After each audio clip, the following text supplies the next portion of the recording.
জয় নিতাই, জয় গৌর। সবাই ভালো আছেন তো বন্ধুরা? আজকে আমি ভাগবত বাসরে বসেছি, কিছু হরি কথা, কৃষ্ণ কথা, গৌর কথা বলবো। তা একটা কথা, এই যে আমরা ভাগবত বাসরে বসে হরি কথা বলবো, তবে হরি কথা বলার আগে আমাদের জানতে হবে এই যে ভাগবত কথা, এটা শোনার মতো ব্যক্তিকে কেন বলুন তো? এই ভাগবত কথা জোসের কথা নয়, যার তার কাছে বলা যায়। কেন?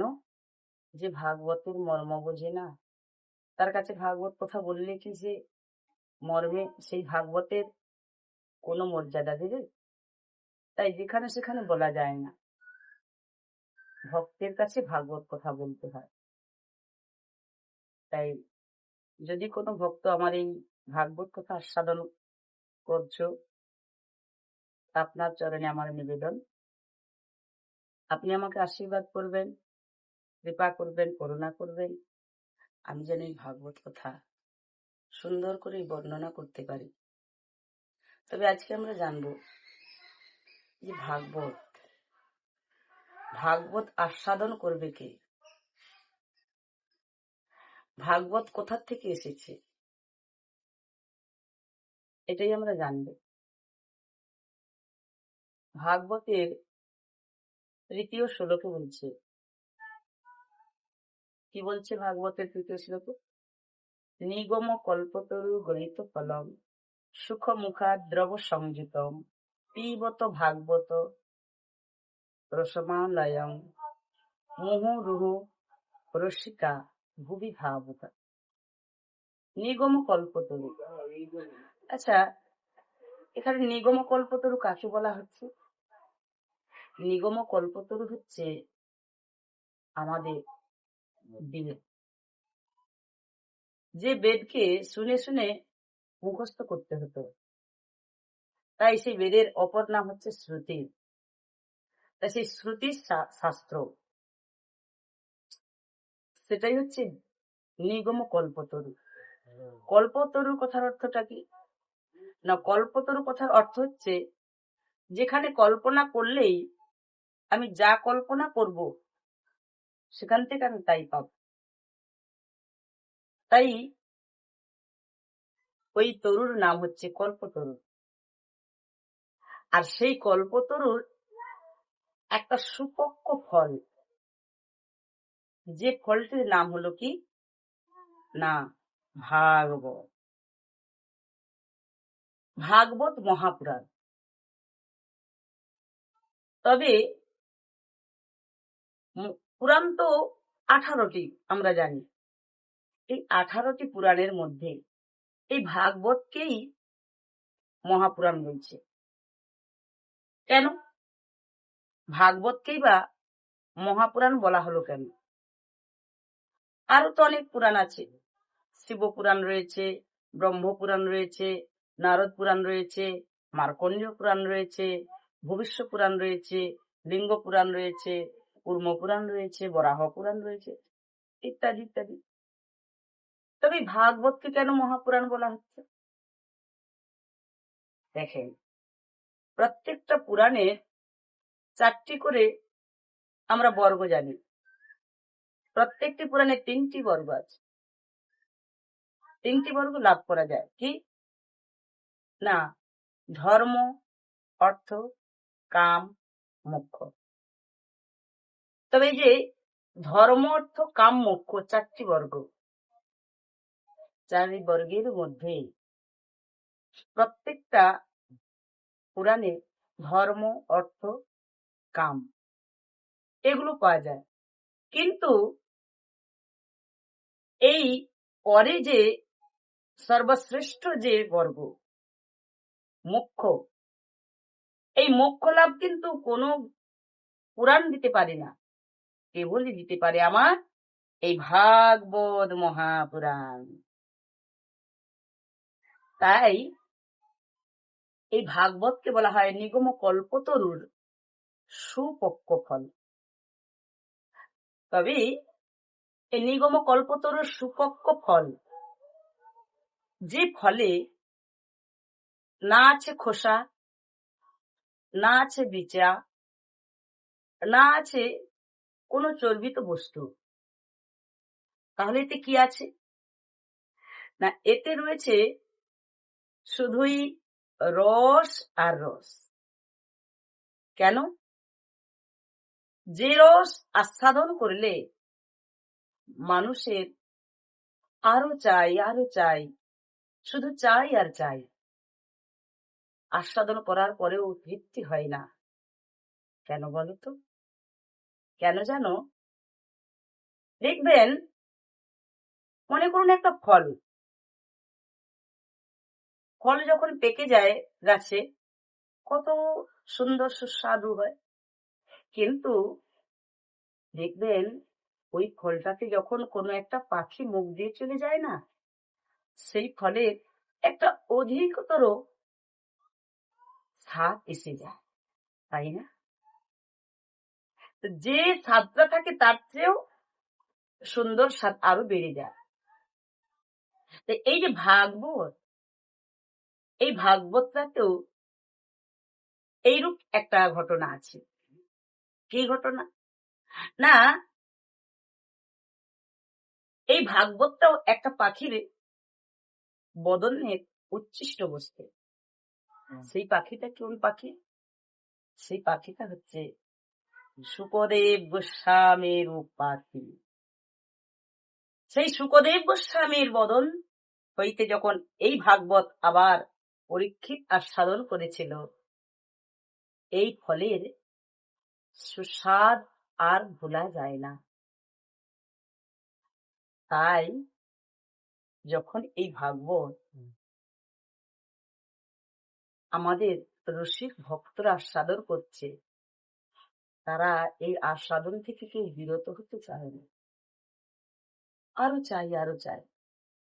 মুহুর্মুহু রসিকা ভুবি ভাবুকা, রসিক জন, ভাবুক জন, তারাই এই ভাগবত আস্বাদন করতেছে। আচ্ছা, এই ভাগবত শুধু রসিক জনা আর ভাবুক জনাই আস্বাদন করলো, অন্য কেউ করলো না? হ্যাঁ, আস্বাদন করলো ঠিকই, তবে আস্বাদনটা তাদের আস্বাদনের মতো হলো না। যদি বলেন কেন? মনে করুন একটা জল, জলটা তো তরল বস্তু।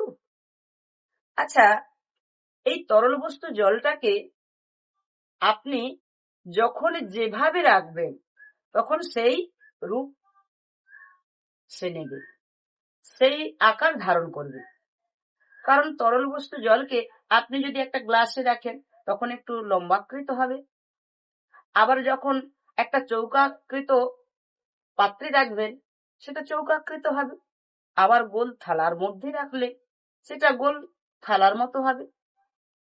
তাহলে কি, পাত্র যেমন, জলের আকার তেমন হচ্ছে। ঠিক তদ্রূপ এই ভাগবত রস যেমন ভক্ত তার হৃদয় পাত্র তৈরি করেছে, ঠিক এই ভাগবত রস তার হৃদয় পাত্রে তেমনি আকার ধারণ করেছে। যারা ভাবুক ভক্ত, রসিক ভক্ত, তাদের কাছে এই ভাগবতের রস একটা আলাদা আকার ধারণ করবে। আর যারা এই রসিক নয় কিংবা ভাবুক নয়, তাদের কাছেও এই ভাগবত রস একটা আলাদা রূপ আস্বাদন করবে। তবে একটা কথা, ভাগবতটা এমন একটা জিনিস, এমন একটি শাস্ত্র, যাকে বলছে দর্শন শাস্ত্র। এই দর্শন শাস্ত্র শুধু পড়লেই যে আমাদের পড়তে হবে এটাই আমাদের কর্তব্য না। দর্শন শাস্ত্র এর একটি কাজ আছে। কাজটা কি না, মানুষের জীবনটাকে বদলে দেয়। মানুষ কিভাবে এই চলার পথে চলবে, এই জীবন পথে কিভাবে চললে তার জীবনটা সুন্দর হবে, সেই জিনিসটা এই ভাগবত থেকে পাওয়া যায়। চলার পথটা যাতে সুন্দর হয়, সেই সুন্দর পথটাকে আরো সুন্দর করে দেয় এই ভাগবত। তাই কল্পতরু বৃক্ষের তলায় যদি কেউ আসে, তখন এই সুপক্ষ ফল ভাগবতকে পায়। আর সেই সুপক্ষ ফল ভাগবত পেলে, আস্বাদন করলে, তখন কি হবে, আর তার কোথাও যেতে ইচ্ছে করবে না, শুধুই এই ভাগবত আস্বাদন করতে ইচ্ছে করবে।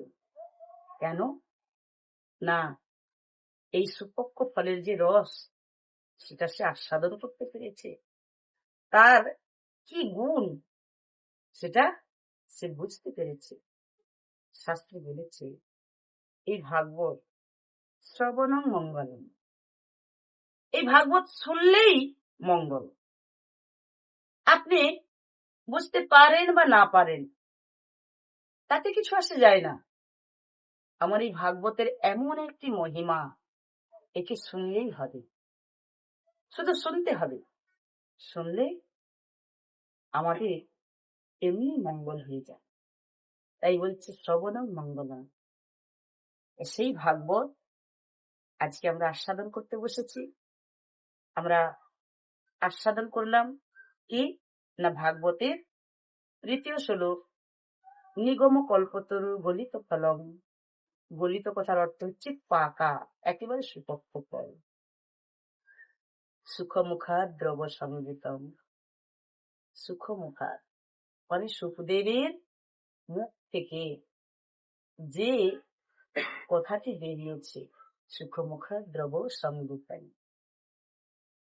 পিবত ভাগবত, পিবত মানে পান করা, পিবত ভাগবত রস, রসমালায়ন, রসিকা বলি পাবুকা।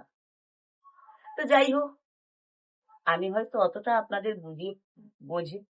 বোঝাতে পারলাম না বলে, আপনারা যে যেমন ব্যক্তি, আমার এই রস আপনারা সেইভাবে আস্বাদন করবেন। আর পাত্র অনুসারে যেমন ভাগবত আকার ধারণ করে, আপনাদের অন্তরে এই ভাগবত কথা সেইভাবে একটি রূপে রূপান্তরিত হবে। তো যাই হোক, ভাগবত কথা বলতে হয়তো আমার অনেক ভুল হয়ে গেছে বা অনেক অপরাধ হতে পারে।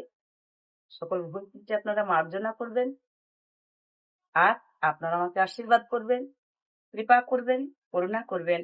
আমি যেমন এই ভাগবত কথা আজকে আপনাদের আস্বাদন করাচ্ছি, বন্ধুরা এইভাবে আরো আরো অনেক ভাগবত কথা আপনাদের কাছে যেন উপস্থাপন করতে পারি। জয় নিতাই, জয় গৌর, জয় গুরুদেব, নমস্কার।